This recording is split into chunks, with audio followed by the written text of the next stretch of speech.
জঘন্য ঘটনা ঘটার পরে যখন গণমাধ্যমে বিষয়টি এসছে, তখন থেকেই দলের ভারপ্রাপ্ত চেয়ারম্যান দেশনায়ক তারেক রহমান আমাদেরকে এবং জেলা বিএনপিকে বিষয়টি দেখার জন্য এবং তার পাশে দাঁড়ানোর জন্য নির্দেশ দিয়েছেন।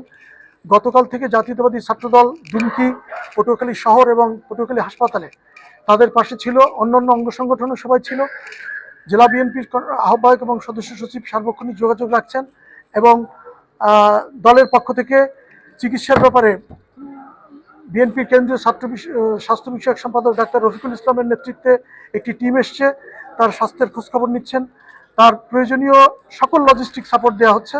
তার পাশাপাশি দলের নেতা, আমাদের জেলা আহ্বায়ক কমিটির অন্যতম সদস্য, বারের পিপি অ্যাডভোকেট মুজিবুর রহমান টোটন আইনি সহায়তা দিচ্ছেন এবং আমাদের জেলা বিএনপির অন্যতম সিনিয়র নেতা মোস্তাক আহমেদ পিনু ভাই, তিনি সার্বক্ষণিক আছেন।